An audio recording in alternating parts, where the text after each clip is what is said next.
Ecosystem services are the benefits that people obtain from ecosystems. They can be divided into three main categories: provisioning, regulating, and cultural services. Provisioning services are the direct benefits that people receive from ecosystems, such as food, water, medicine, and raw materials. These services are provided by the organisms and processes that make up an ecosystem, such as plants, animals, and microorganisms. Regulating services are the indirect benefits that people receive from ecosystems, such as climate regulation, water purification, pest control, and pollination. These services are provided by the ecosystem's natural processes, such as the water cycle, the carbon cycle, and the nitrogen cycle.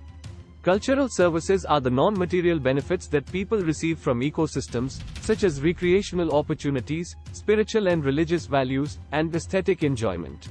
These services are provided by the natural beauty, diversity, and heritage of ecosystems. Provisioning, regulating, and cultural services are all important for human well-being and survival, and they are all interconnected. For example, the provisioning of food and water depends on the regulating services of water purification and pollination. Human activities such as pollution, deforestation, overfishing, and climate change can disrupt the balance and stability of ecosystems, leading to declines in biodiversity and negative impacts on the provisioning, regulating, and cultural services provided by ecosystems. Therefore, it is important to understand and protect the functioning of ecosystems to ensure the sustainability of ecosystem services and the well-being of future generations. Ecological succession. Ecological succession is the process of gradual change in the species composition and structure of an ecosystem over time. It is a natural process that occurs in both terrestrial and aquatic ecosystems and can be driven by a variety of factors such as natural disturbances, changes in climate, or human activities. There are two types of ecological succession: primary succession and secondary succession. Primary succession occurs in areas where no previous ecosystem existed, such as on newly formed volcanic islands or sand dunes. It starts with the pioneer species, such as lichens and mosses, that can colonize the bare rock or sand. These pioneer species create a small amount of soil and provide a substrate for other pioneer species to colonize. As the ecosystem becomes more complex, successional stages occur, such as the emergence of herbaceous plants, shrubs, and eventually, trees.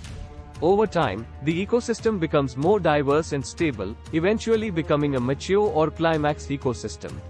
Secondary succession occurs in areas where an ecosystem has been disturbed, but the soil remains intact, such as after a fire or a clear-cut logging. It starts with colonizers, such as annual grasses and herbs, that quickly establish themselves on the bare soil. These colonizers provide a substrate for other species to colonize, such as shrubs and eventually, trees. As the ecosystem becomes more complex, successional stages occur, such as the emergence of herbaceous plants, shrubs, and eventually, trees. Over time, the ecosystem becomes more diverse and stable, eventually becoming a mature or climax ecosystem. In both types of succession, the species composition and structure of the ecosystem change over time, and the ecosystem becomes more complex and stable. The rate of succession can vary depending on the specific ecosystem and the factors that are driving it. Ecological succession is an important process for maintaining the biodiversity and productivity of ecosystems and has a significant impact on the provisioning, regulating, and cultural services provided by ecosystems. Therefore, it is important to understand and protect the functioning of ecological succession to ensure the sustainability of Earth's biodiversity and the well-being of future generations. Hydrosphere. The hydrosphere is the portion of the Earth's system that includes all of its water, including oceans, seas, rivers, lakes, groundwater, and even the water vapor in the atmosphere. The hydrosphere is a dynamic and interconnected system that is constantly in motion, with water constantly moving through different reservoirs and cycling through various processes such as evaporation, precipitation, and runoff. The hydrosphere plays a crucial role in maintaining the balance of the Earth's systems, including the climate, the geology, and the biosphere. It is involved in many important processes such as the water cycle, the carbon cycle, and the nitrogen cycle. The water in the hydrosphere helps to regulate temperature, supports the growth of plants and animals, and provides a habitat for many aquatic organisms. The hydrosphere is also a vital resource for human society, providing drinking water, irrigation water, and water for industrial and domestic use. It also plays a key role in transportation, recreation and tourism, and many other human activities. The hydrosphere is under constant change, with water moving through different reservoirs, evaporating, and precipitating back to the earth. Climate change and human activities such as pollution, deforestation, overfishing, and damming of rivers are having a significant impact on the hydrosphere, leading to declines in biodiversity, changes in water availability and quality, and negative impacts on the health and well-being of both human and non-human populations. Xerosphere. The xerosphere is the portion of the Earth system that includes all of the areas that are characterized by low precipitation and high evaporation, such as deserts, semi-arid regions, and arid regions. These regions are characterized by their unique set of abiotic factors such as high temperatures, intense solar radiation, and low humidity.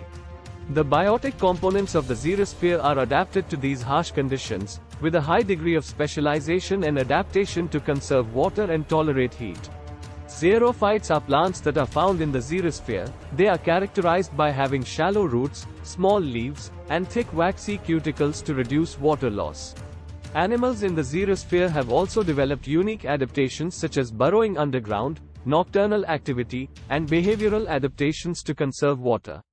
The xerosphere plays an important role in the Earth's systems, including the water cycle, the carbon cycle, and the nitrogen cycle. The xerosphere is also an important habitat for many plant and animal species and is of great cultural and economic value to human societies. However, the xerosphere is highly vulnerable to human activities such as overgrazing, desertification, and climate change, which can lead to a decline in biodiversity and negative impacts on the health and well-being of both human and non-human populations. Therefore, it is important to understand and protect the functioning of the xerosphere to ensure the sustainability of Earth's biodiversity and the well-being of future generations.